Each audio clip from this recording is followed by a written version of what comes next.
This week is not as exciting as next week will be, but that's because PlayStation told us of their event coming up next week. So anyway, we'll still do some news and stuff. Hello, Matt. Hello, Nate. What's up? The Sky. This is the Gamers 2 podcast for May 29th. Your weekly roundup of news and commentary related to the video game video game industry, and anything else that may pique our interest. Ooh. There we go. We'll get there someday. Yeah, we'll just keep... I like the idea that you just keep modifying like 2 words. Yeah, every time. Forever, yeah. And then, well, eventually, the idea is that people will... It'll be so automated that people will listen to, like, you know, that they'll hear that this is, and then they'll immediately tune me out for, like, 15 seconds until I'm done. Just condition them. Exactly. So then there'll be a point where, like, I'm saying the opening, and really it's just like a fucking gibberish of words. Yeah. This is the ba-ba-da-ba shamamada-bada. And it's just, that's it. Yep. And people fill it in. I like that idea. So yeah, this is that podcast. It is a boring week. It is. It's a pseudo boring week. It's a boring week in the terms of what this podcast is. It is not a boring week if you pay attention to anything else, I think. Yeah, I guess. But we're not here to discuss that. We're here to talk Current about... events. No, we're not here to talk about those. We are here to discuss games and whatever else you said. Things that pique our interests. Pique our interest. Hear about that baseball talk? Whoo, boy. Baseball. Hear about that Formula One talk. We should do another episode and talk about both because it won't be pretty. Anyway. All over the place, folks. Yeah, baseball, they're just... Yeah. It's not... We're gonna talk about some stuff you can play instead. And, Yeah, in case you don't want to burn down a target, you can play these games instead. Would you like to escape racism? These games. Oh, I don't even like that joke because it's terrible, but... All right, palate cleanse. What's the deal? go to my Jerry Seinfeld for some reason. All right, number 1 on the new releases. Got Minecraft Dungeons is officially out, Xbox and PC. Did not realize that was coming out now. Boom. Guess what? It's out. And you can play it right now. Got Game Pass? Boom. Play Dungeons. Don't have Game Pass? Get it real cheap. Play Dungeons. I'm bi-curious about Dungeons. Hey, maybe you should play it. Number 2 is Ninjala on the Switch. Number 3 is Synaptic Drive on the Switch. A few more Switch games here. BioShock Collection has gone to Switch. The Borderlands Collection has gone to Switch, which does not include Borderlands 3. And XCOM 2 and all of its goodies has gone to Switch. Mortal Kombat 11 got DLC. Moonlighter got DLC. A game called Fly Punch Boom came to PC and Switch. Polybridge 2 came to PC. Matt and I had fun with Polybridge 1 that you guys will never know about. And Those Who Remain on PC, PlayStation, and Xbox. A fun time for all. Switch coming in strong. Switch always coming in strong, especially in these times. They're just like, who cares? Everybody can port everything over here, and we don't manage our market system, so who gives a shit? Faux show. So I can always call it more Switch games every week, but I don't. That's still a trimmed list. Let's skip right to the new news headlines. I don't know. I did that. The Odds, news. evens. Odds, evens. Evens. I don't think there's a good. I was just kind of glancing. Yeah, I don't think there is either. I'll take evens. What did I take last week? Do you remember? I don't know. Have I taken evens twice now? I don't know. Screw it. I'm taking evens. Somebody in the notes that remembers or cares to listen more to old episodes than I do, let me know what I did. Mostly because I can't go listen to myself. I hate it. Hate every second of it. No one likes listening to. Well, I don't want to say that. I like hearing my own voice when I'm Greek talking. mystique. The Greek fucking mystique. I have... Google that one, folks. Yeah. Actually, I don't know what would come up if you Googled that. So Yeah, just Google baggage.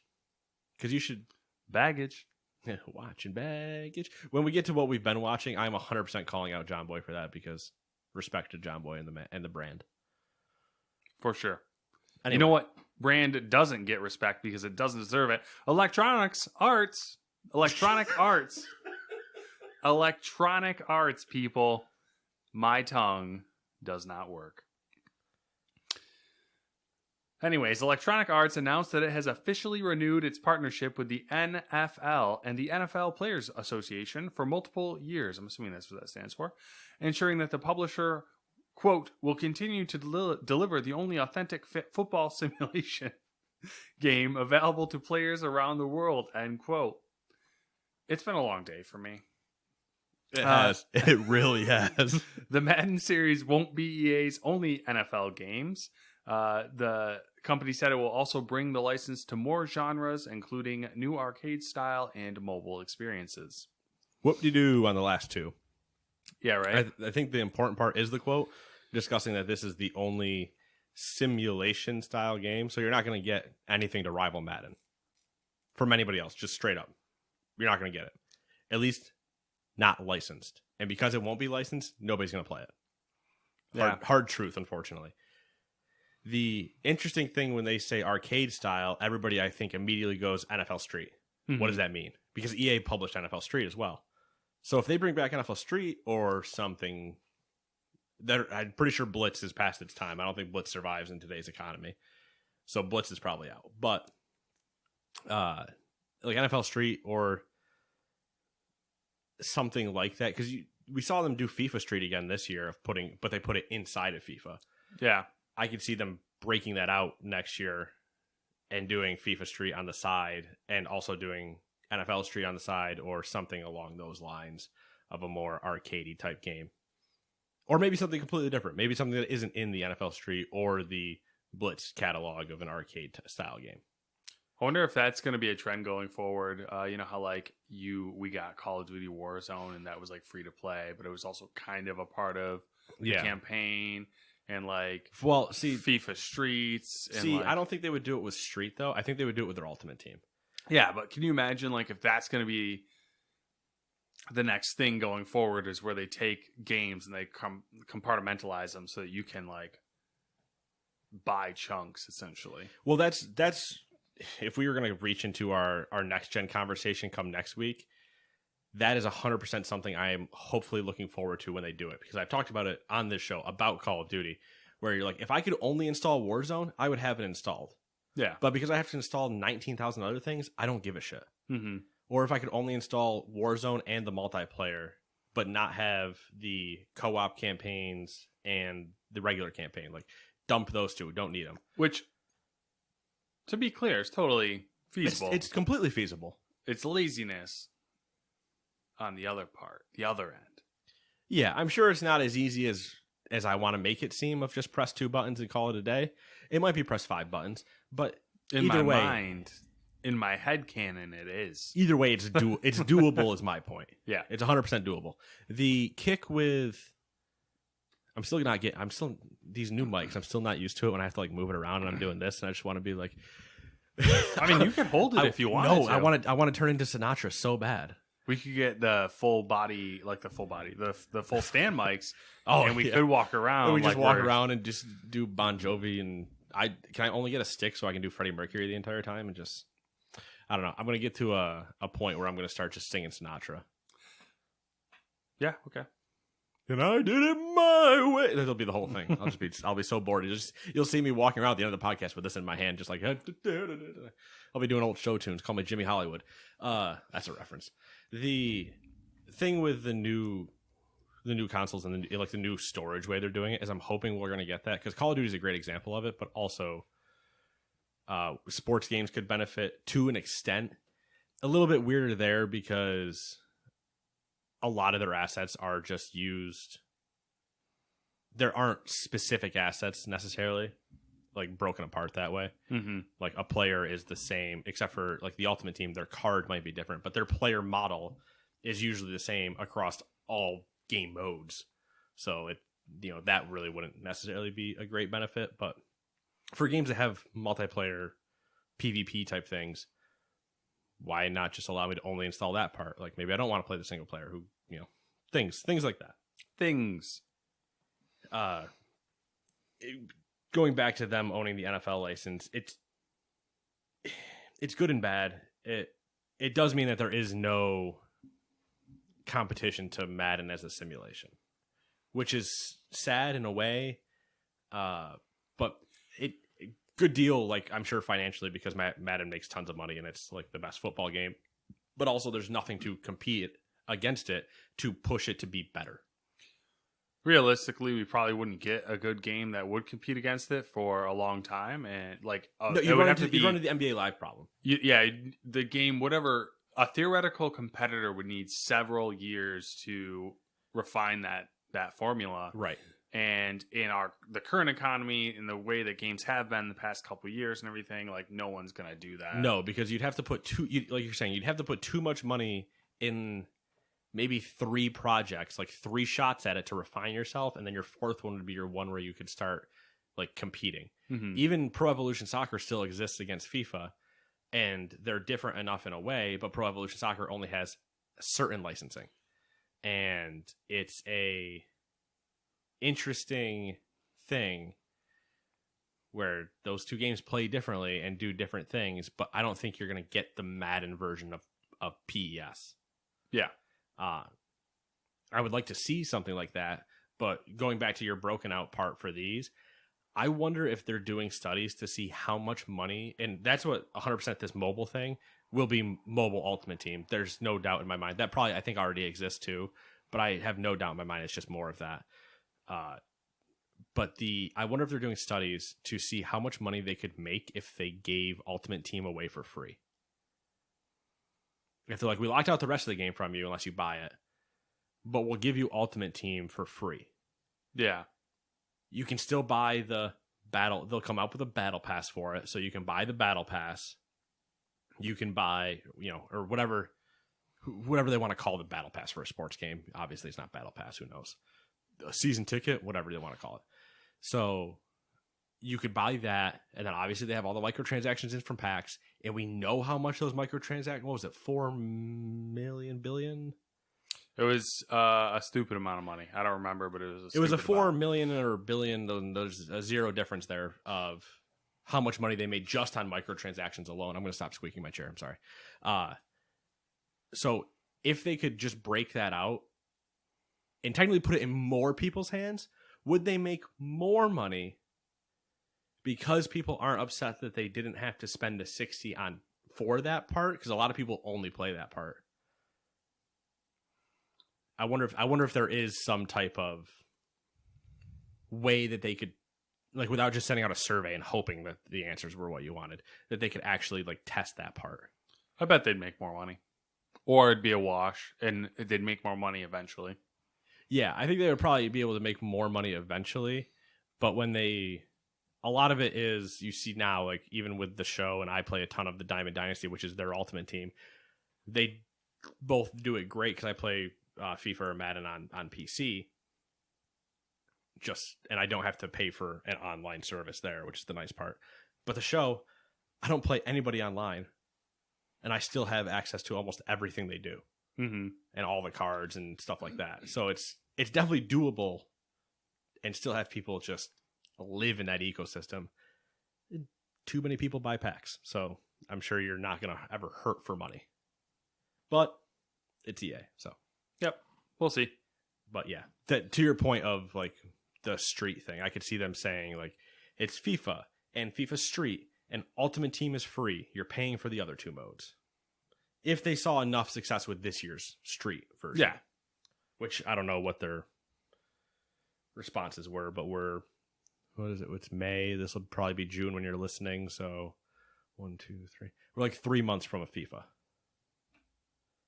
Right? No. 4. Well, depending on how you want to view months, we're 4 months from a FIFA, assuming it launches in mid to late September like it usually does. Number 2. Microsoft is, and I got that entire conversation onto FIFA. Madden will be out in August usually, like they're all the fucking same. Like second week of August usually. They're all the same. You just take one sport out, replace it with the other one. Yeah, it's usually August is Madden, September is soccer, October is Football Manager, sometimes November, depending on how bad they are about it. October usually also has basketball in it and hockey, and no WWE this year. So there's your sports lineup coming up.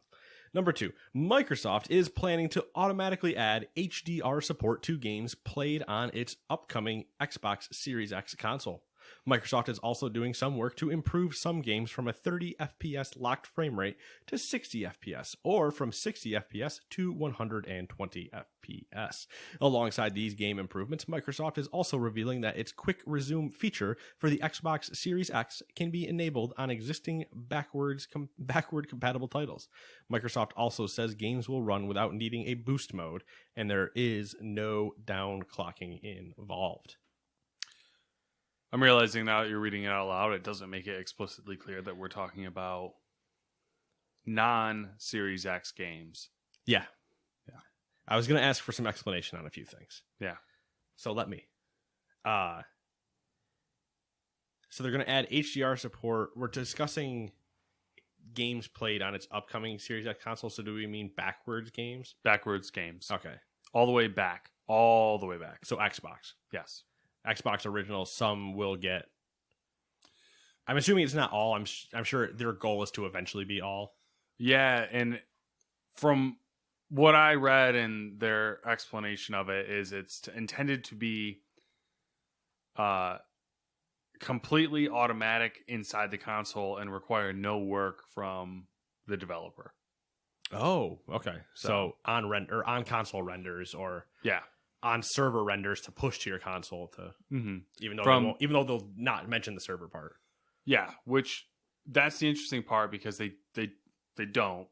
They make it sound like it's completely on console emulator style. Yeah, well it's on here's the thing is it would be on console emulator style, but I doubt it would be able to do it at live time. So you would probably have to do the patch of sorts of like, hey, upgrade this and then let it go through all its files and do it. And then, or am I wrong? Well, I think you're right, but normally, I think you're right based on current consoles, but I think the idea with this is it leverages the whole SSD thing to where it's gonna... It can leverage the SSD thing, but it won't... Yeah. It can leverage it, but that won't solve the problem inherently. Mm-hmm. That will help it immensely, but it won't be able to... I think, I'm not a tech wizard, just a small enthusiast. I don't think it'll be able to handle like certain thing. If it's a Mafia 2 remastered situation, yeah, it'll look great because it's the original fucking game just running on a new console. Mm-hmm. That bugs me so much, but it's not even. There's nothing in it that's up-res. Like, no, none of it is.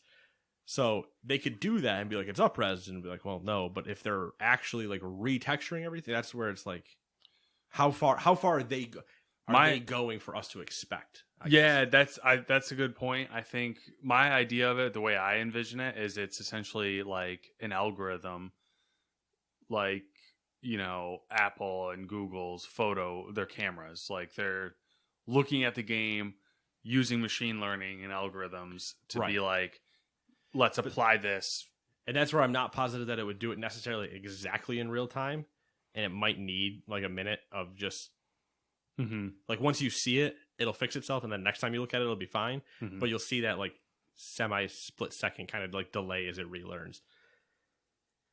Moving on to the next statement where it said it'll do work to improve some games from 30 to 60 and 60 to 120. I'm not so concerned with them doing that on old games.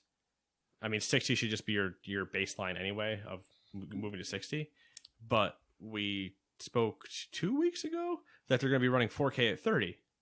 Yeah, fix that part. Run 4K at 60, and I'm okay with you. I'm curious how this will work. This is the one that I don't think will work well. And also, it doesn't discuss what resolution they're discussing.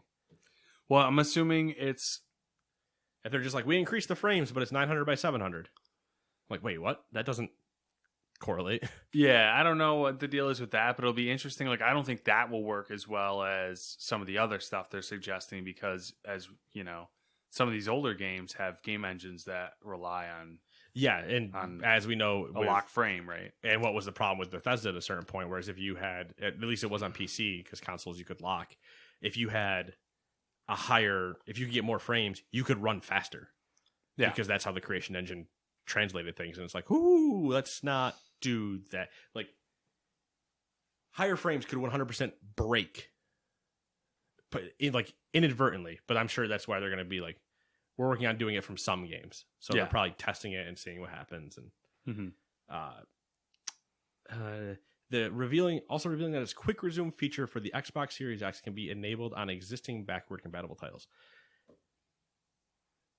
It's funny that it says that it can be enabled on them and that it's not just active all the time, because I would have assumed that it was treating that as its own app, like that game as an app. Now, if they take the NES or the Switch route and they say, hey, there's the collection of the old games, the collection of the old games is its app. So when you go into that app is when you see all the games and then can pick from there, which would make sense for where you can't resume, even though they have little save states. But then again, we're talking about NES games that are 10 megabytes maybe. That's a good that's a good point that I didn't really think about, because like they reiterated what quick resume, was that what it's called? Yeah. They reiterated that quick resume was the ability to, what the defining point of it is, you can have it working with multiple games at one time. Right. That was their whole thing. What was they say, like 5 or something? Yeah, I think 5 was the number they threw out. And I think it was games and like apps. Games and apps was the idea of like, hey, you wanted to play 3 games all at the same time, not specifically the same time. You're like, all right, cool. I'm bored in Assassin's Creed Valhalla for the moment, but I don't want to move where I am. I'll just pause that game, switch over to the already running Forza game and start driving around in there. Oh, I'm kind of bored there. I'll pause that. Let me go do some stuff in dungeons, and then easily be able to swap out of dungeons and go right back to where you were in Assassin's Creed, and nothing looks different. And then, hey, I was watching Hulu at the same time, so you flip over to Hulu. Yeah. Like, they're supposed to be all those. So that's why I don't know how they're necessarily implementing it to be a different app. Like if they're just treating it all as the same tiles, same apps, why wouldn't you just be able to say, yes, that is that. The other part in the very last sentence, which is funny, just going back on what we've heard before, where they say that Microsoft says the games will run without needing a boost mode and there's no downclocking involved. Yes, because based on your hardware specs you dropped, they are fixed. Yeah. There is no boost on a fixed thing, and there is no downclocking on a fixed thing. I read this as alluding to it being an emulator, a software emulator. Which is how I read that as well. But it's just funny when they say it's not going to need to boost, so you're not going to hear the fans turn on. And also, it's not going to have to downclock because it's running slower or anything. It's like, yeah, no, you said it was fixed hardware. So there's no changing of the hardware at all.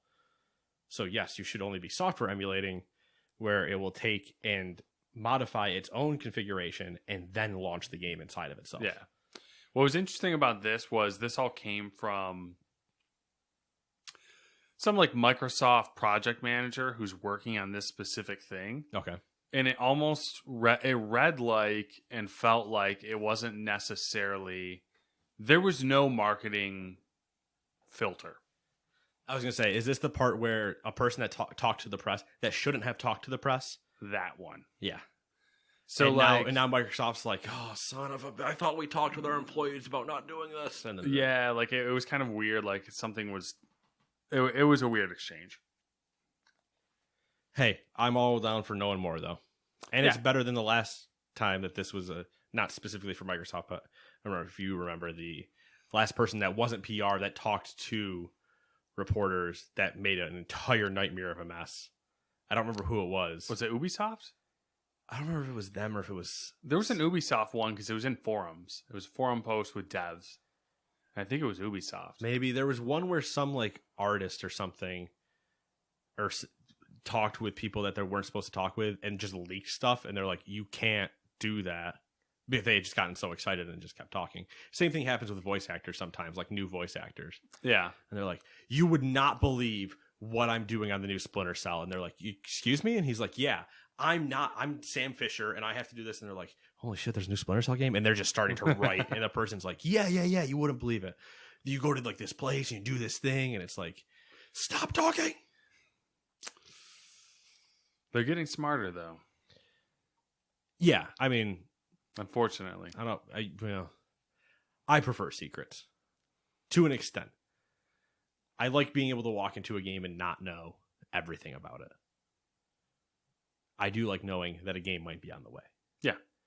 Like if I found out in September that Cyberpunk was coming out in September, I would lose my mind. I do love those. Like the GTA 5 thing. That was like pretty... GTA quick. 5 was pretty quick. I mean, Fallout 4, people can shit on it all at once. They announced it in June. It launched in October or whatever it was. It was fairly quick, it was which is boom, good. boom. And it was like, all right, cool. Mm-hmm. And it was still one of, at least for me, I'm sure it's on your list too, of like favorite gaming nights ever was our launch night of all sitting around playing that. But it's like those cool, hey, game's coming out, boom, here it is. Yeah. But that's a delayed conversation. We don't need to have that. Mm-hmm. And shareholders. Can I get a sip of that before you read? Or while you read. Thank you.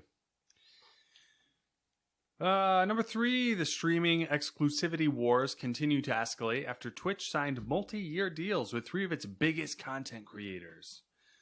I don't think we care about their real names. Summit 1G Decodaz. I don't know who that is. His name's Brett Hoffman. Yep.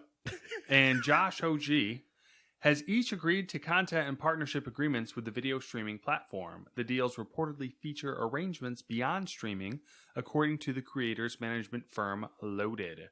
No further details were disclosed, however. So we know nothing other than that they're on Twitch for years. Yeah.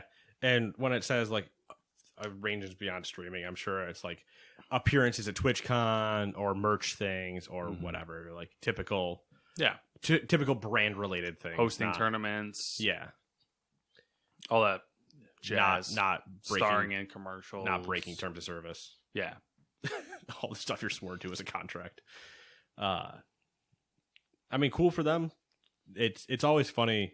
Like those guys it's for Twitch specifically, it's an interesting one because it's always such weird received news. Because you have people that have already been on Twitch for years and they're like, and they're staying on Twitch. And it's like, to people that aren't involved or like aren't directly in that ecosystem, they're like, what? Yeah, you've been here forever. I don't get it. It's like, no. They signed now an exclusivity deal. So they're not leaving anytime, even if they got a better offer somewhere. Yeah. Which we have seen happen. Streaming, man. It's come such a long way in such a short amount of time. And it's in such a weird, it's so weird. It's still weird. It's in a weird place. Yeah, it's still one of those shooting through its puberty. Yeah, kind that's of. a good way of putting it because Like, it's still like it's in its adolescence of it hasn't fully understood what it is yet. yeah, it doesn't have the like corporate bloat that YouTube does quite yet. Right. It's getting there. I mean, it's got the corporate bloat to an extent, but it doesn't have the. It's still running around with no rules and its arrogancy. Yeah. Look at me, I'm streaming. I'm the best thing that there is. Woo! You can't stop me, 18-year-old man. What are you gonna do? And it's just like, it would. Okay, child, shush. Please stop. But at the same time, it's like that child makes more money than any of us. Yeah. Oh shit! It's That new money. that new, that good. Number 4. Ooh, I get a short one. Blizzard Entertainment has canceled its annual gaming convention, BlizzCon 2020, amid the COVID-19 pandemic. Nate, are you surprised? Answer: no. Boo. It doesn't surprise me at all. I could see them. This is the weird part. I could see them canceling it and also not canceling it. So yes, it's canceled.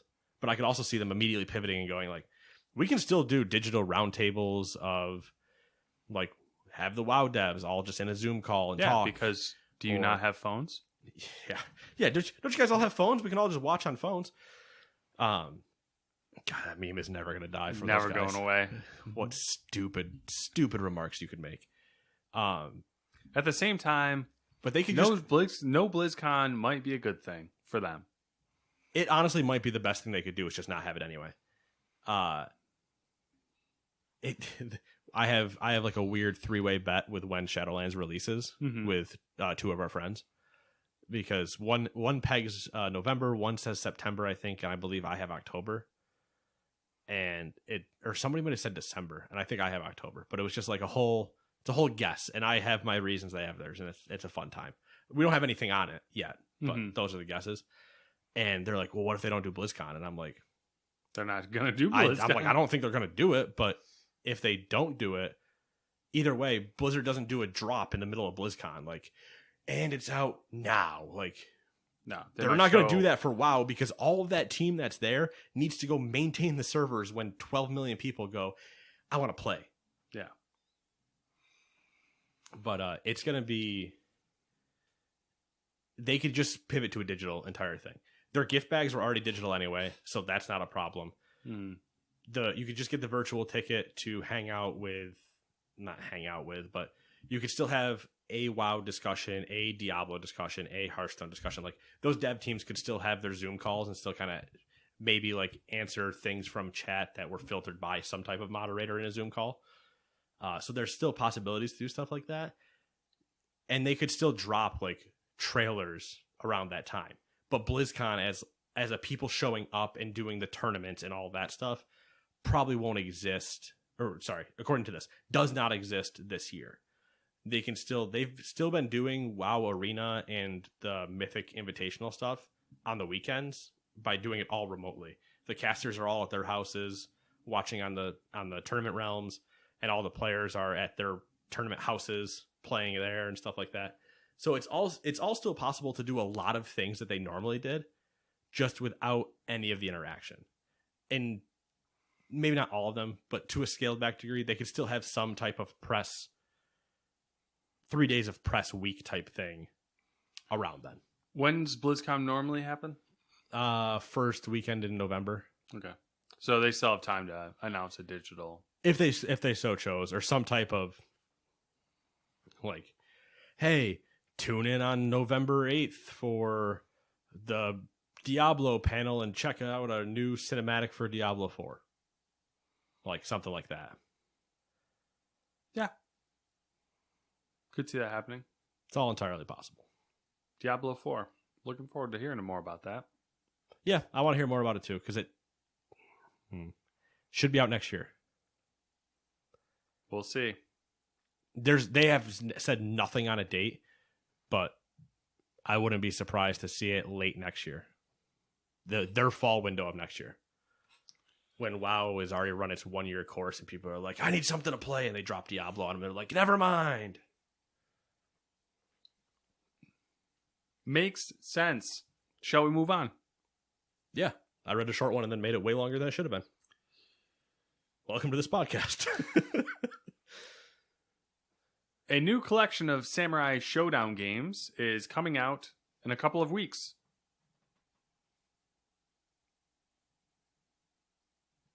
No, you're fine. I just did not expect that to be the story. I didn't read ahead. I don't. So you're like Samurai Showdown, and I'm like, I fucking have no idea what that is. Yeah, me either. You know, barrel, scraping bottom. Yeah. That's what we call this. And I was not a Neo Geo kid, so. Samurai Showdown Neo Geo Collection will be released on Steam on June 18th and PS4 and Switch on July 28th for $40. But you'll be able to get it first on the Epic Game Store on June 11th, and it'll be completely free for a week. Good. That's the free part is more or less the free part's the important thing. Why it's on here. I also really hope I'm not echoing. Oh, is that? It's on. It doesn't look like it. No, I don't think so. And I don't dare pull that out because that'll make a very loud feedback noise. It would. You could just turn the volume all the way down. Is that the big bottom knob? Yep. There it is. I don't think anything was happening, but just in case it was, I didn't think about that before. And then I glanced down at the thing and I was like, oh, there's 3 cords plugged in. I normally unplug one of those. I turned around and I was like, oh, I did move it away. All right. Yeah, I mean, I wasn't a Samurai Showdown person, but interesting and cool that you'll be able to get it first on the Epic Game Store June 11th. And free for a week. Free. Always go claim things. $3. Whenever I tell you things are free fitty, you go get them. Because it's free. The fitty's for you. Number 6. Microsoft. Oh, I got another Microsoft 3. What am I, the Microsoft sellout kid? Microsoft, Blizzard, Microsoft. Okay, yeah, that makes sense for me, basically, I guess. Microsoft has a new way for parents and guardians to manage how their children spend their gaming time called the Xbox Family Settings app. Using the app, parents can create child accounts, set limits on screen time on a per-day basis. Oh boy. Filter content based on their child's age, and view daily and weekly activity reports on how their children are spending their gaming time. They can also adjust who their children can communicate with, along with the option to limit this to friends only, for example. In the case of Minecraft, Microsoft has included an option for parents to toggle online play with friends on or off, and it says it may add similar functionality for more games in the future.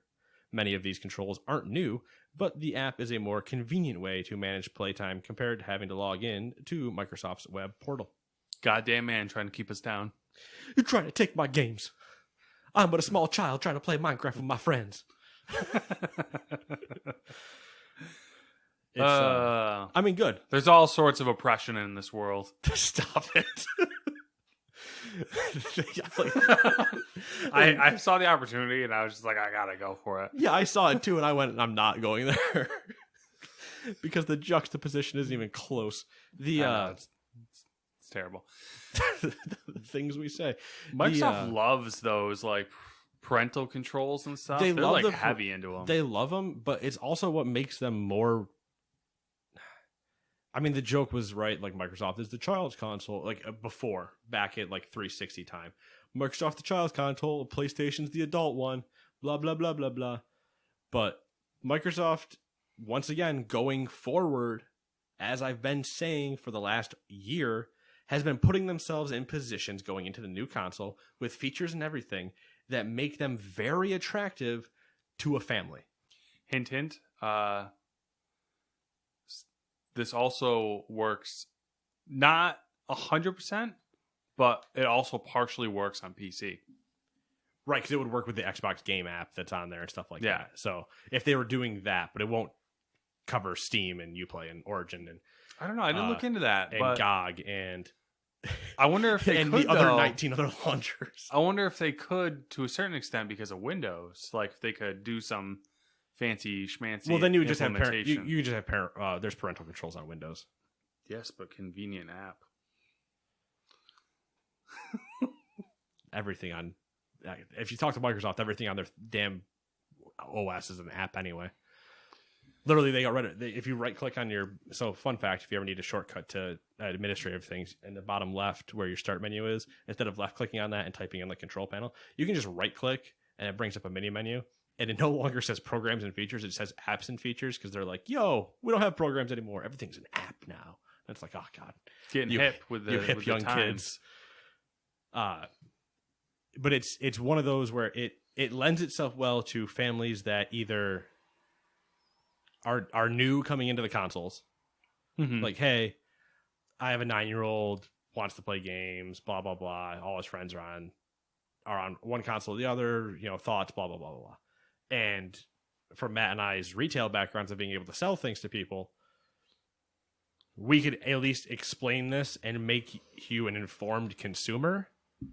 And I think if you brought up both, like, yes, you can do parental and child accounts on PlayStation still and stuff like that, but this is probably the more full-fledged option if you were somebody that wanted to monitor what your kids are doing. So it's just one of those where it just makes it a little bit easier for maybe non-tech, non-gaming inclined parents to be able to grasp. If you have any of those vile, repulsive germ factories running around. Oh, yeah. Children. Heathens. I mean, I'm not going to use it for myself, but, you imagine somebody having to put, like, I need a child account because I need to limit myself. And then they do an adult password and completely forget it immediately. This is like something Samantha would do to, like, keep me in check. Yeah. No more SnowRunner for you. And you're like, ha, ha, ha, you don't have internet anymore. Yank the router. Exactly. Two can play this game. Number 7, the annual Pokemon Go Fest will be held online from July 25th to July 26th this year due to the coronavirus pandemic. This marks the first time the Pokemon Go Fest attendees will be allowed to attend both days of the event. Previously, players could only attend one out of the 2 days. I do not remember that being a thing. The whole 1 out of 2 days. I don't remember that either, but also other than us discussing like the problems that happened the first time. Yeah.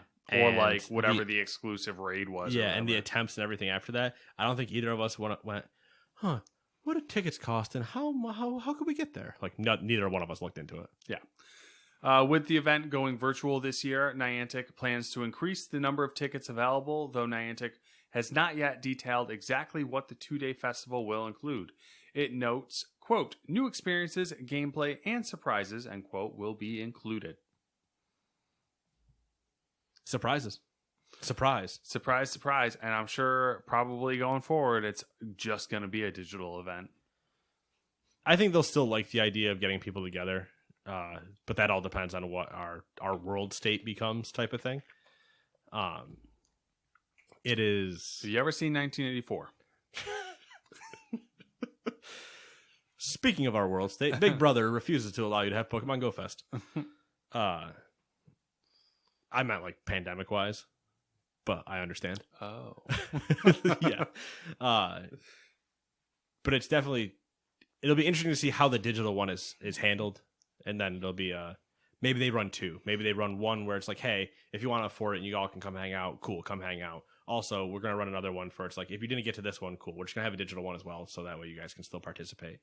Or they do both, where they're like, hey, there is the live show. You guys can all come hang out and kind of do a cool thing. And we'll have like event exclusives here, but everybody can participate in like the raids and stuff from home type thing. Unless you're me and you don't live next to a fucking gym. Number 8. XR Space? Sure. Okay. Or Xur Space. I like XR Space. XR Space, a VR hardware and software company, has revealed a new VR headset and platform. The $599 headset called MOVA features mobile 5G and 2 front-mounted cameras, which supposedly enable hand tracking input. Manova. What? Matt. Yeah. Manova. Or MOVA. Are they 2 different things? Yes. Okay, sorry. Manova, meanwhile, is a VR social platform which aims to be a place, quote, where people can be together, experience everyday social situations without the limits of distance, end quote. XR Space is headed by HTC co-founder Peter Chow?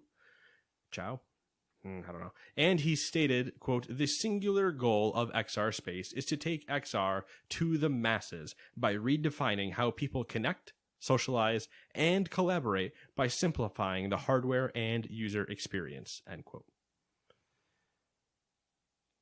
It's 2020 and we just got a new VR headset. Another one.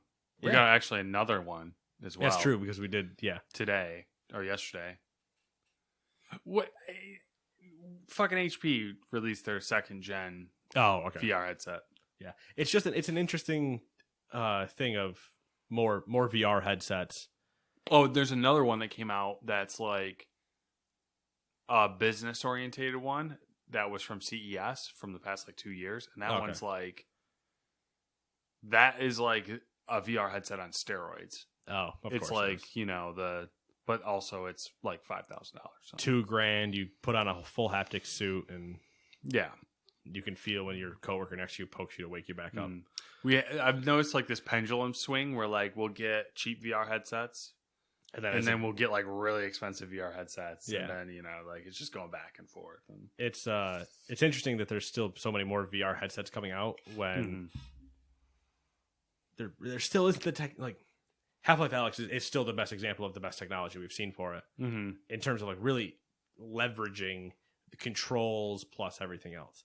Like Superhot's a great VR game, and I'll stand by that till I die. But the controls for it, like the controllers, while good, aren't like leveraging a VR tech. You're still just kind of like reaching and pressing a button, and then that's really it you need to do. Where like Half-Life Alyx, you're like, oh, you can haptically just close one finger at a time. Like it was weird. Because I constantly had like one finger closed. I don't remember which one it was. it's bizarre because like the tools for VR have definitely, I don't want to say they have outstripped the games that are being developed, but like I constantly see things on Reddit of people who've like, look at this thing I made in VR, And like the most recent one I saw was someone who had, I don't know what they were working on, some sort of tech demo, but they had your hand models in the game that represented your controllers, obviously. Was it the health and in the health and mana? Yeah. And I was like, that's fucking brilliant. Like, I was like, it's brilliant, but also I would be so like at a certain point just staring at my hands. yeah, you're just like, look at my hand. Oh, how much health do I have left? Left hand. Not much. Got it. Can I cast a spell? Right hand.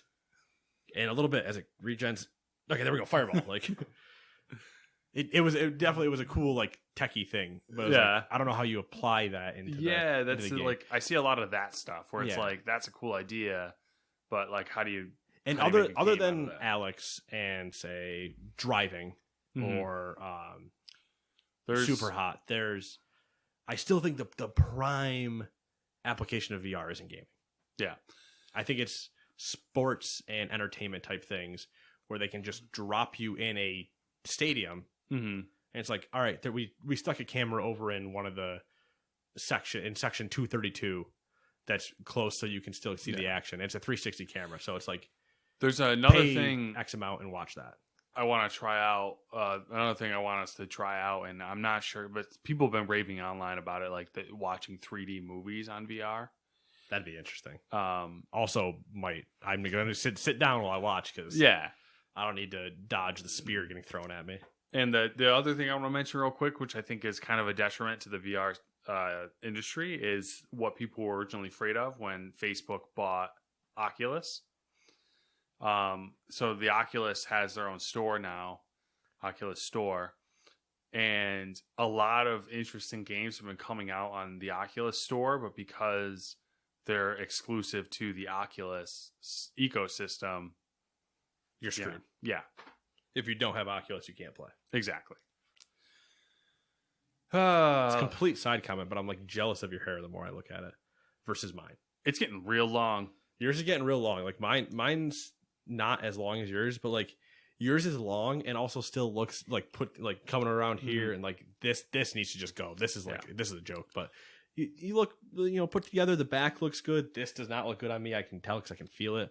But like yours almost is You're starting to in do the, yours starting to do the flow back part and it everything, is. and it's starting to look good. Yours is in the awkward stage still that I was in like 2 weeks ago. Yeah.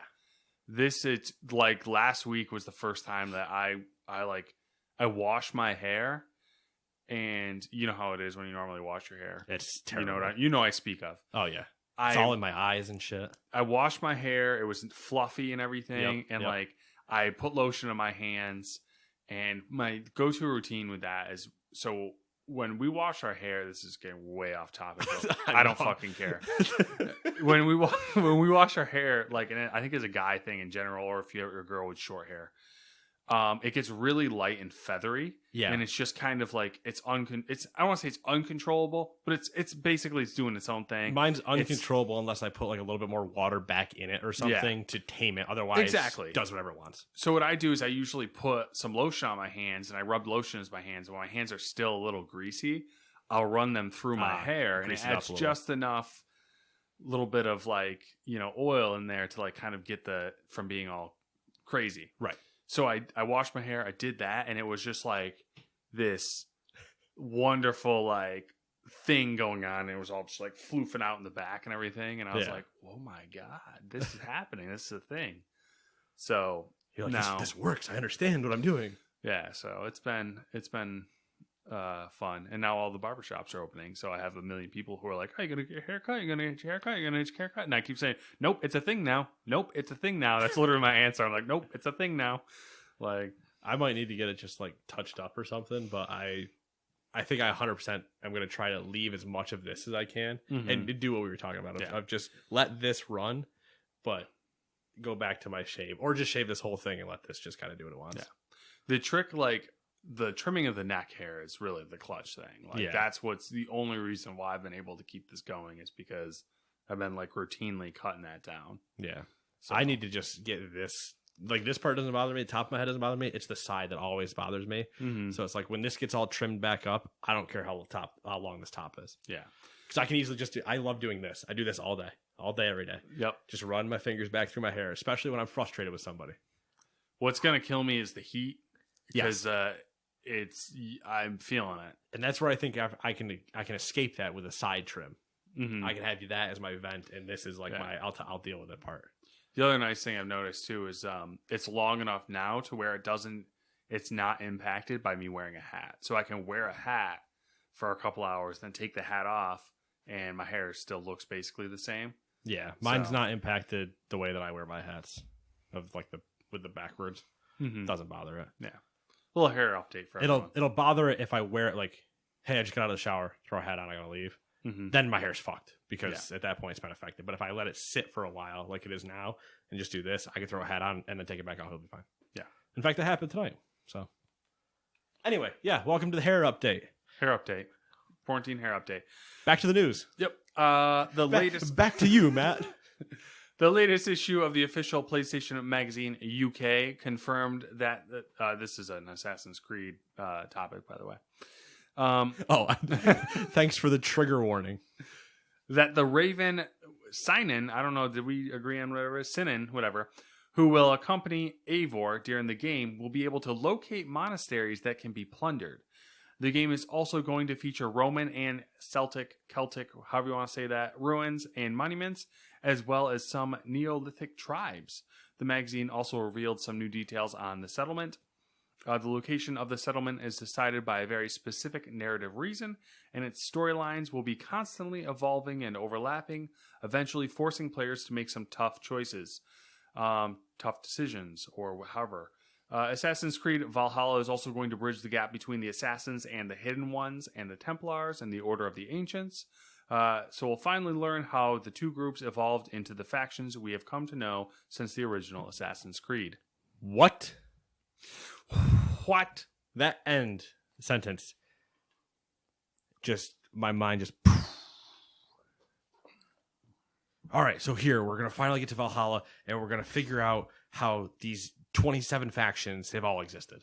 Yeah, I'm taking the. I'm trying to be positive about this story, so I am interpreting it as them being like, "Oh, we're gonna clean up the storyline a little bit." I like the idea. That's what I'm hopeful of. I realistically, I don't believe that's what's going to happen. Right. Here's the part that actually upsets me more. Potentially. Because, we'll take the positive angle, right? Mm-hmm. The word settlement is a singular settlement. There is not plural in that statement. I did notice that. So, you have your settlement. You have your place where Preston Garvey hangs out. That is your place. That's it. Yeah. What I now then want is when they mention all these other places, that you go and liberate them, and they are just passive resource income to your place. You don't ever have to, after you liberate it, and you're like, hey, you guys should join up with us. We have a place over here. And they're like, cool, we'll do this, and then we'll ship over 3 goats every week or something. It's like, all right, cool, that makes sense. That's fine. Don't make me ever come back here and need to give you beds, because I'll lose my damn mind. So the way that reads to me is like, hey, you got one big settlement, and then you can go get these other resource chains. Cool. That's fine. That's okay. I'm good with that. Don't make it Fallout 4. Yeah, that's dangerous. Because I will rage.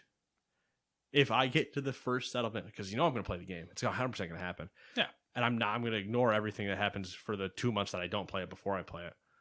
And it's going to go, cool, first settlement. Hey, this is mine. Cool, big place. Hey, Preston Garvey, what's up? Whoever it's going to be, I don't care. He is forever Preston Garvey. He's like, hey, a settlement needs your help. We found them 100 meters away, or down the river or something. Okay, cool. Let's go get them. Let's go bring them to our side of the fight. We'll go liberate them. You go down there, you liberate them, and then they're like, I need a power generator and 3 beds, and we're not happy, and we need food. And I'm just like, I don't have time for your shit. Figure it out. If you ever get attacked again, I'm not coming back. I'll see you later. I got things to do. You're not my problem. My problem is with Odin and him being with me and me killing people. Not this. We shall see. We shall see. Let's move to number 10 then. The state of play for The Last of Us Part 2 is out. Like 23 minutes long if you want to go take a look. Mm-hmm. Looks pretty good. Pretty fun. Yeah. Anything you want to comment on that? I mean, I felt it was pretty Like what you'd expect from Naughty Dog Last of Us Part 2. Yeah. If you've played Last of Us and you're like, man, what would part 2 of that look like? You saw it. Yeah. It's more Last of Us, which isn't a bad thing, but it's just like there's more. Mm-hmm. The mechanics they added make sense. More hiding, more stealth type things or whatever. I'm hoping that, like I told you, I get to abuse in some way some type of ammo creation, because I don't want to necessarily go in guns blazing with 30 rounds and just blowing everybody up, but running with only 3 shots of everything, including my bow. I'm like, if I miss one shot, I'm just going to get pissed. I'm going to get angry. Yeah. And then it's going to make me fail that. I'll get to the part where I'm like, that's it. I'm angry, and pause. Yeah. I will talk to you later. I need to go beat some people in the show. I'm going to go play that. And just go do that or something, or go play WoW. Like, I'll need a palate cleanser before I am willing to put myself back in the mindset. Maybe I'm not remembering The Last of Us as well as I should, but it definitely seems like what we saw, they were way more restrictive with ammo than the original game. From what we saw, yeah. I mean, not just ammo, but even crafting materials, it seemed more restrictive. Mm-hmm. But then again, they weren't picking up. But they weren't picking up everything. Material. Yeah, they weren't doing exactly what we would do, where it's like, all right, there's 10 guys in this area. Cool. All 10 are dead. I am now going to spend I'm going to spend double the amount of time it took me to kill them to search every nook and cranny for every piece of duct tape that I can find. It's also the part that always just annoys me. And like, I get that the game is what it is. It's The Last of Us. It's a difficult-esque RPG. But there's nothing that irritates me more when you watch her, I don't know, she bow or stab that guy with the rifle. And it's not a bolt rifle, it's a clip-fed rifle. And she pulls one bullet away from it. I'm like, there is no way this guy on patrol is walking around with one bullet. Yeah. There is no way. He has at least 4. Yeah. It'll be but it's a video game. Yep. It'll be interesting. I'm curious where they go with the story for sure. June 19th? Yeah. June 19th. Sneaking up on us. Happy birthday to me. Sneaking up on us. I get that and SpongeBob. Big week. Big plans, I'll tell you that. Oh, the other thing on there, why that's on there that you could probably notice. Yeah, the file size is 78 gigs. Yeah, there was rumors going around that it was going to be over 100. That's kind of why I threw that on there. I mean, it makes sense with where people saw Red Dead and everything else trending. Yeah. For reference, The Last of Us was 48 gigs, I believe. That sounds about right. I mean, what was God of War? Probably around there. 60 something, maybe? 50 to 60, I think, at most. Yeah, usually the first party games usually aren't the egregious ones. And I mean, Red Dead specifically, Call of Duty is offensive as shit with its storage size, but Call of Duty might as well take over your entire PlayStation. But like Red Dead was started at 90, and then I think post updates it's probably like 130 maybe now. But that has so much in it where, like, yeah, Last of Us is a big game, great textures, but like big game is very interpretive. Yeah. It's a big game, but your entire map might be the size of Saint Denis. Yeah. It'll be interesting because that is a pretty sizable jump for a Naughty Dog game. And I'm curious, like, it honestly could just be more textures and all that that's stuff. what I'm thinking. It's literally more detail. Yeah. It could still be the same. It's going to be more detailed because they said they made areas bigger and stuff. So they just went, hey, the area is bigger now. Detail. And they doubled down on putting detail in those areas, especially with like the high grass and you sneaking around in there and the water and all these other traverse. That's what I was going to say. The first game was very urban. So you're inside buildings, moving around subway systems, that type of thing. And this one seems to be more rural forests. Well, I think it's a combination of both. I think there are definitely those sections where it's more rural forest, which alludes to like the having to ride around on a horse to get places and stuff. But there's definitely still those urban elements that you see, especially when they go to the gameplay of the combat. You're still in a urban-esque, even though it's overrun with foliage environment. So for sure. Like a college campus almost, or like a medical campus where it's like you have an atrium with grass around it and stuff, but you also have all these buildings still surrounding you. Yeah. More Sony. Sony is officially confirming its next PlayStation 5 event will be held on Thursday, June 4th at 4 p.m. Eastern Standard Time. President and CEO of Sony Interactive Entertainment, Jim Ryan, said Sony is promising, quote, a look at the future of gaming on PlayStation 5, end quote. It'll run for, quote, a bit more than an hour and feature a first look at the games you'll be playing after PlayStation 5 launches this holiday. So, there's multiple things interesting in that statement, specifically the last part. yes. After PlayStation launches this holiday. Mm-hmm. So, holiday we interpret to be anywhere from October to December. Mm-hmm. My guess is still in October based on all the other things that said they were coming out on Xbox Series X and PS5 and Xbox One and PS4 in October. But specifically the after it launches. Mm-hmm. He did not say when. So, he is not discussing specifically. He is avoiding the launch window argument, which is good. Yeah. It's very smart where he's like, when it launches, because we're going to call these launch titles, they'll show up in March because for some reason we think a launch window does not include a 1 month window that the console comes in. Yeah. So he says after, which includes everything that launches with it and up to after. Yeah. And after is infinite. There was a rumor as well that's somewhat related to this that any PlayStation 4 game that releases after July this year has to be compatible with PlayStation 5 out of the box. Makes sense because you would want that for them going forward.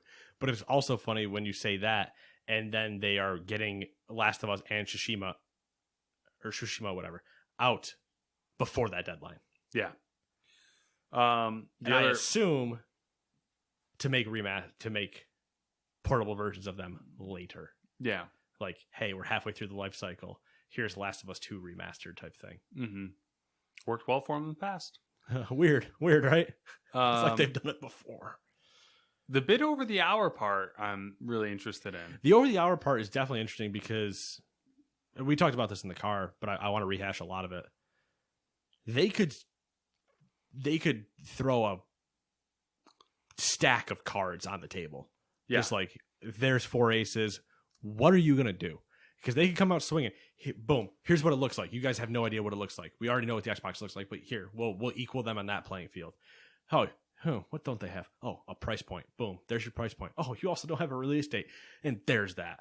And they just boom, boom, boom. And they just punch all those home. And then they go, hey, did you want to know what happened with Knack 3? And then everybody just goes completely wild. Donkey loses his mind. You see a house blow up somewhere. It's insane. Insanity when Knack 3 gets announced. Yep.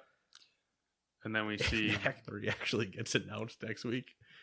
I can't wait to watch. Yeah. So presumably we'll see a ton of games. Yeah, I would assume maybe 40 minutes of games probably. I hope.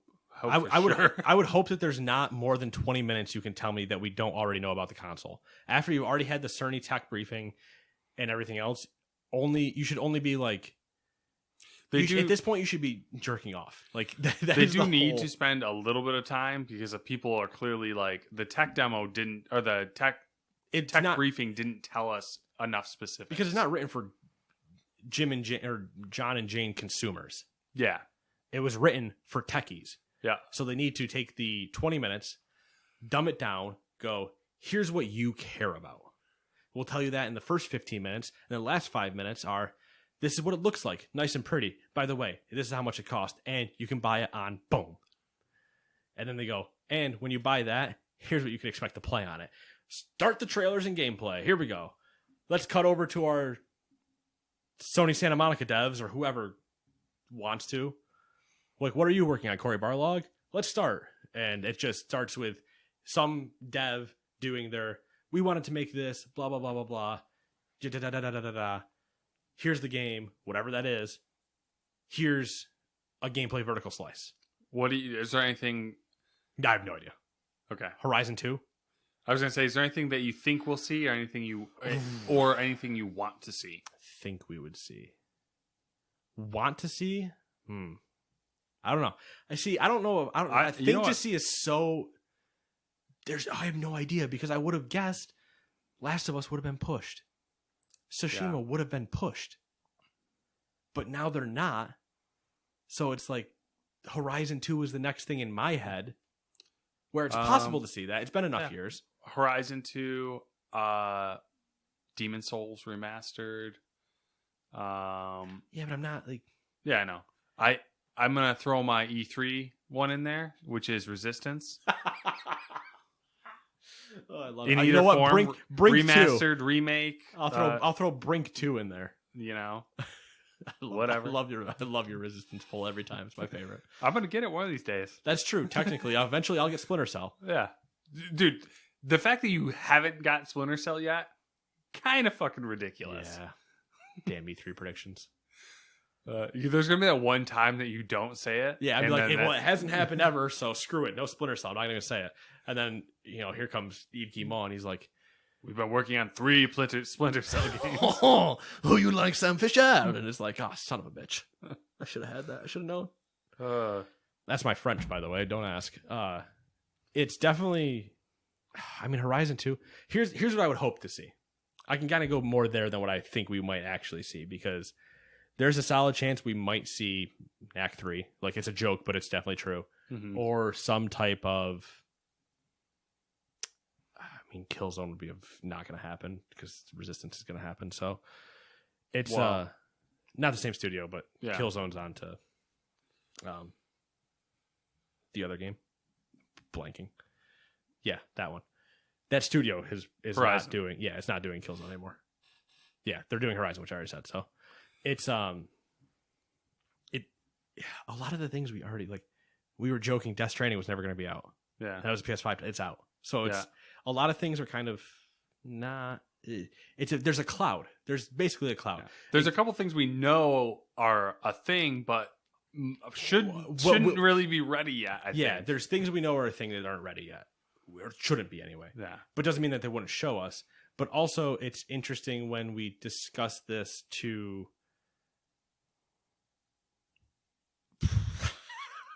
I have a stroke. The implication of we don't know.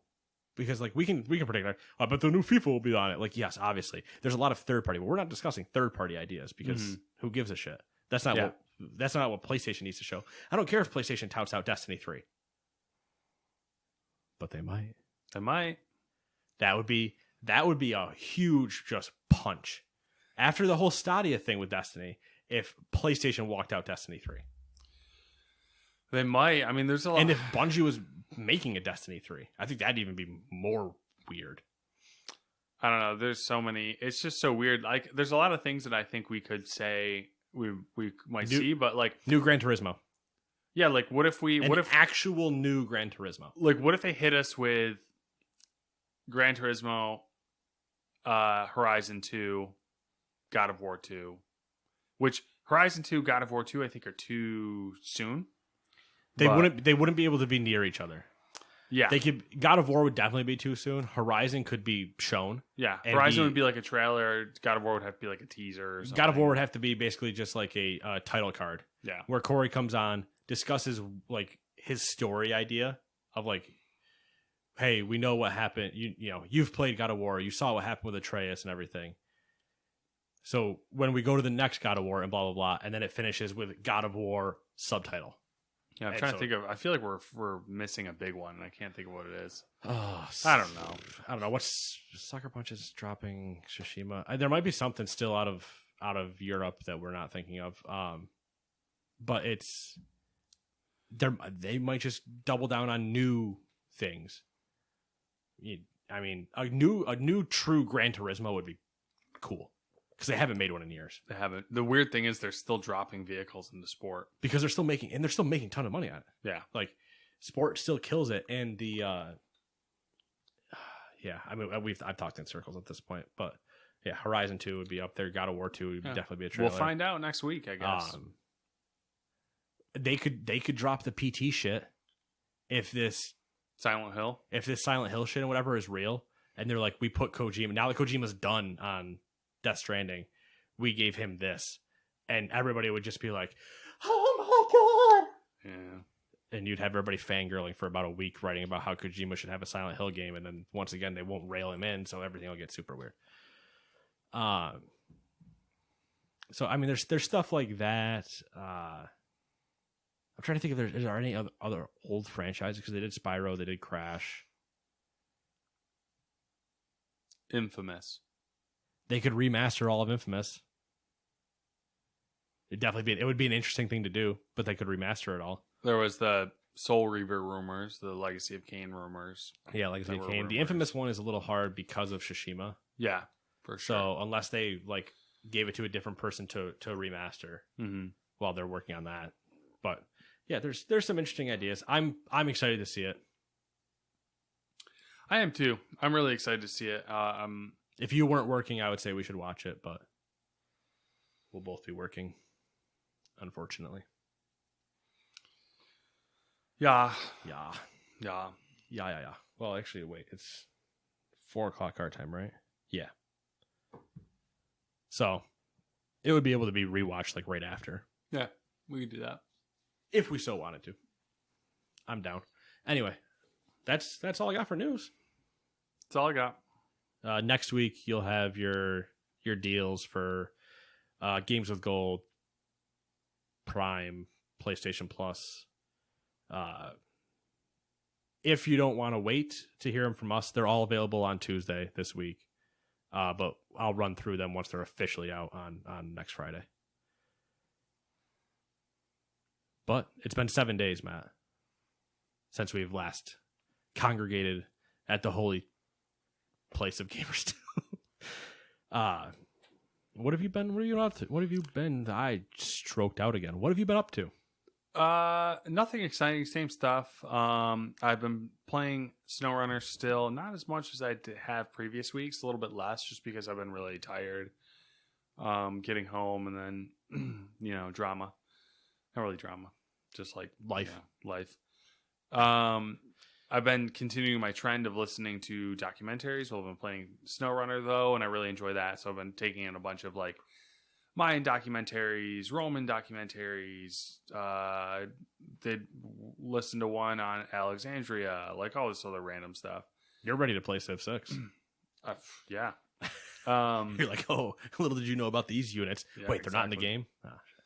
Actually, it's funny because I watched a whole documentary on Hannibal and like all his tactics on defeating Rome and stuff, and all of his units and stuff that he used that were like different. We've been watching. I've been doing my anime routine, which is 2 animes now. The second season of Kaiga-sama: Love is War, which is fucking hilarious. And then there's a genre of anime that's based around video games. Okay. I can't remember what the genre is called, but this particular one is called like I put all my stats in defense because I didn't want to get hurt. Something along those lines. That's the title. Yeah. And anime titles, man. It's VR. It's like a VR thing. So, they're in VR. Oh, they're in VR. Okay. Yeah. And that's also kind of funny, but it's a little tropey as well, a little cheesy. It's anime. But it's neat. It's kind of like, it's a gamer nerd thing. So like it's the whole concept of min-maxing and how you can like break stuff basically. Yeah. You could just if you did put all your points in defense, you could in theory become unkillable and yeah, which that's exactly what happens. Yeah. And then the developers compensate and like it's just like this constant like back and forth thing. Yeah. The old all right, cool, you've done that, so we'll ramp this up, and they're like, all right, well, I'll find a different way to break it type thing. Yep. That's all I've been doing really. Yeah.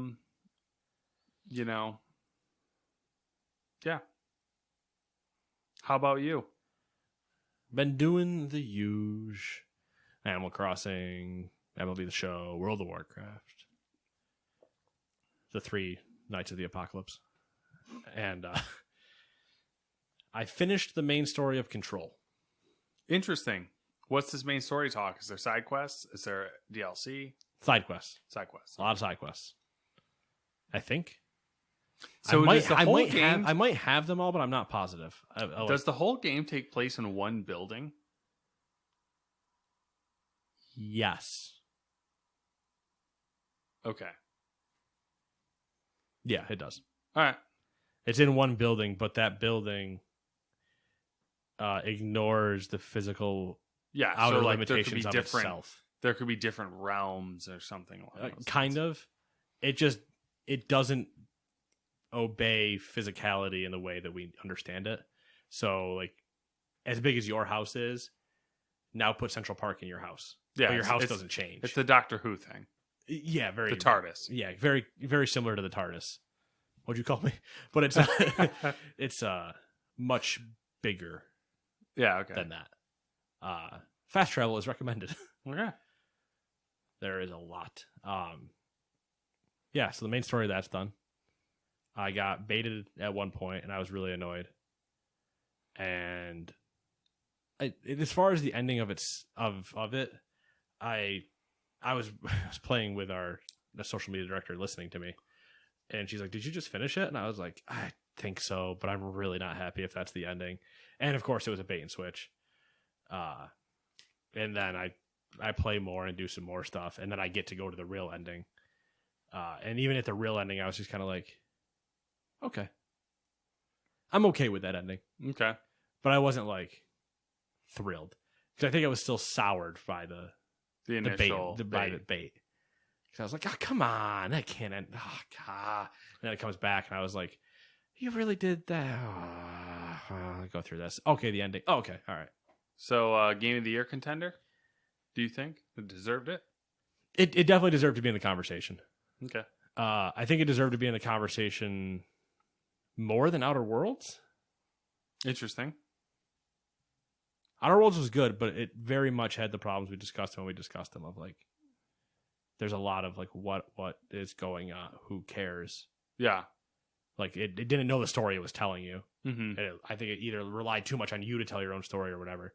Where this very much tells you the story, but tells you a story that is convoluted in the sense of time and space and realms and other dimensions and stuff like that. Of, are you here? Are you? Mm-hmm. You don't know. You know, it almost got to Dr. Manhattan, like weirdness type of thing. Mm-hmm. Speaking of that, no, I'll get there in a second. Yeah, so I played and finished that. I think that's really all I've played. Yeah. I tried playing some other stuff, but it just wouldn't run or wouldn't work, so that got thrown out. And then I watched The Man from U.N.C.L.E., Mm-hmm. per your recommendation. Finally sat down and watched it. It's all right. Not bad. I like Henry Cavill in it, but we discussed those. Yeah. What I think are shortcomings of it earlier. But he shines in it, I think. His role is fun. Yeah. If you didn't like, if you're indifferent to Henry Cavill, I think it makes you like Henry Cavill. Yeah, I could see that. Yeah. He does play a charming, funny, but like serious type role. I don't like know how to describe that character. Kind of like an American Bond-esque type. Yeah. So that was interesting. And then I watched Stuber, the Kumail Nanjiani and Batista movie, where Kumail is a Uber driver. Mm-hmm. It's all right. I think it's better than I was expecting it to be, but I had a low bar. Batista's... is that what he goes? But Dave Batista? Dave Batista would be, yeah. I think he's actually a really good actor. I don't know I think it depends on the role. Him in that Bond movie was not good. No. Because they relied on him to do a little bit too much in like the seriousness. Mm-hmm. Where if he had just been a true like thug, which I don't know if that's typecasting, it is, but if he had just been a typical baddie and not had to be like this semi like formal baddie at one point, it probably would have been a little bit better. But like him in this role of like doing a serious but also comedy type thing, and him as Drax is great. Mm-hmm. He very much is 100% that well executed. Well, seeing him in Drax and then the small little role he has, like, is literally a couple minutes in the new Blade Runner sequel. 2049. Yep. He's only in it for a couple minutes, but I really, like, enjoyed how he played that character. Yeah. He was definitely good in this one, too.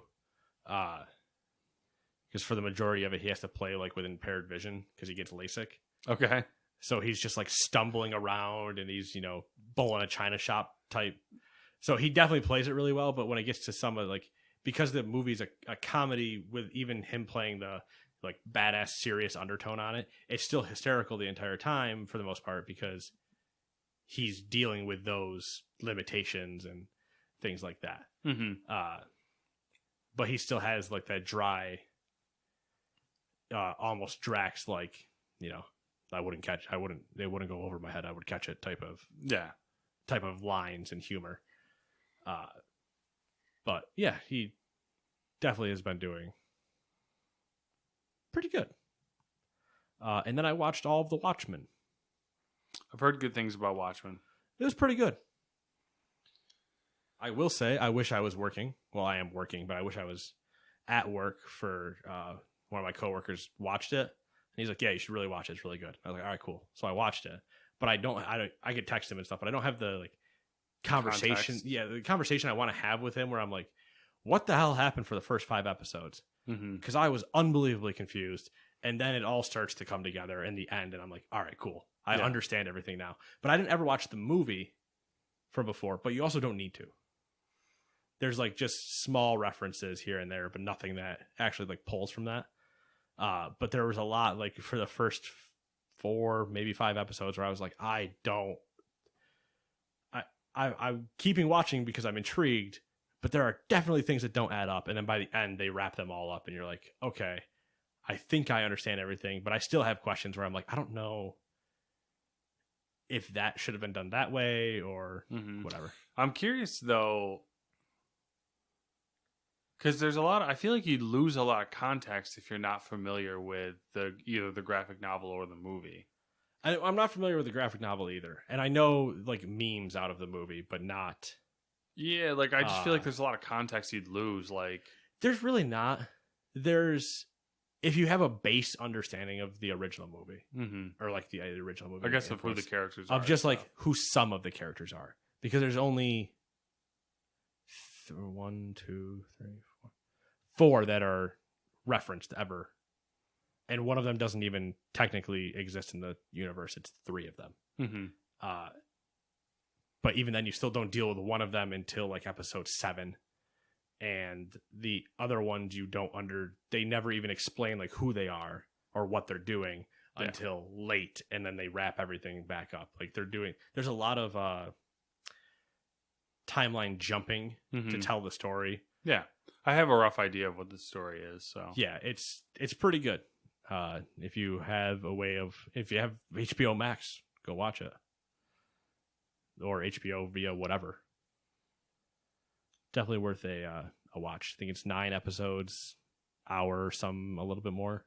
Mm-hmm. I think the final one might be like an hour and a half or something, but yeah, it was a good time. Good watch. That's all I got though.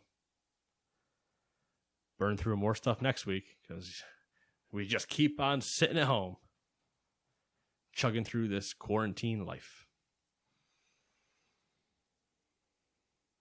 Some of us. Some of us. Anyway, we'll see you guys in 7 days. If you have questions and want anything answered, down in descriptions wherever you are listening, there is a little link. You click fill out. We answer. Literally anything. What's your favorite Taco Bell menu item? Yeah, sure, we'll answer. Who cares?